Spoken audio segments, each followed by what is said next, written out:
Hi guys, I've got a bit of time on my hands, so I thought I might as well do a quick little tutorial on the glass paint. So glass paint is perfect for metal because it's made for non-porous surfaces like porcelain or glass, and it's perfect for metal.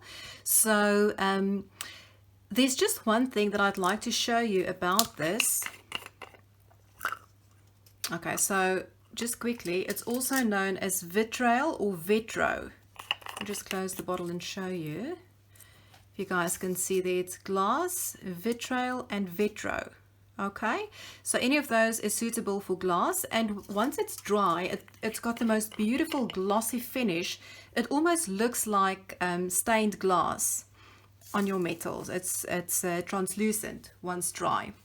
So my tip is to use a paintbrush that you didn't clean, so it's quite stiff, and I'm going to show you the reason why I like to do it this way.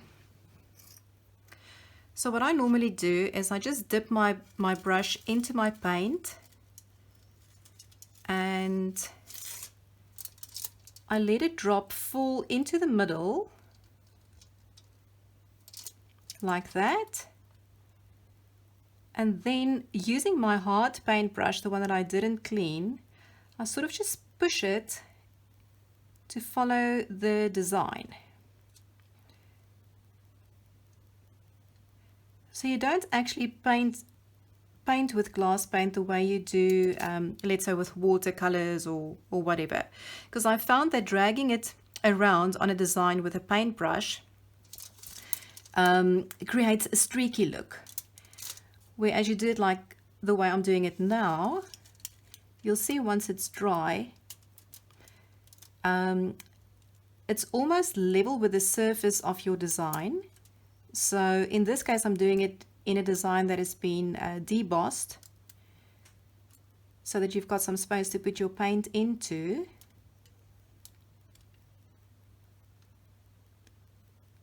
Okay, so just sort of push it into your design. So if you accidentally go over your design once it's dry, you can go over with a cotton bud and acetone and just remove any excess paint that you don't like on there. So this is the way I use it. You can obviously paint over a design. Let's say you've got a high relief design, then you can paint over it, but just be mindful that you might be getting a more streaky look than a glossy look. So that is entirely up to you.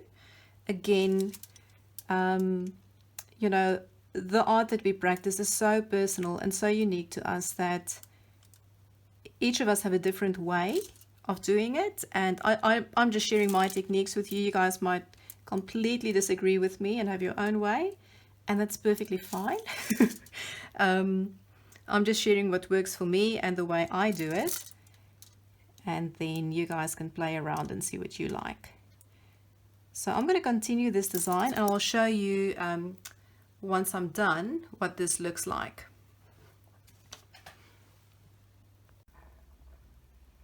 Okie doke, so the project that I've done with the glass paint has now dried, and I don't know if you can see this, but it is beautifully glossy. It's this rich burgundy color, and when you look at it, it actually looks like stained glass. So I love using glass paint on my projects. I love the look of it. So I'm just going to show you quickly how to, again, if you had a little paint running over or you spilled something, how to remove it. So again, nail polish remover, just with a cotton bud. And as I was painting it yesterday, I got my got my hand stuck into one of these little petals. So I just need to clean that up. And you can see it's absolutely effortless. It just removes it straight away.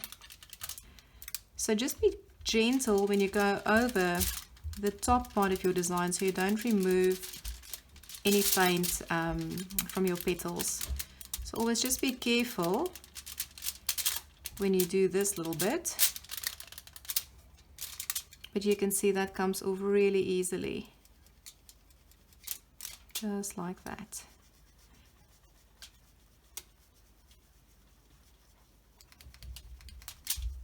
Okay, so this again was Glass Arts glass vitro paint, and you can find it from most craft shops or art supply shops, and then from the links that I'll post below. So that was the glass paint.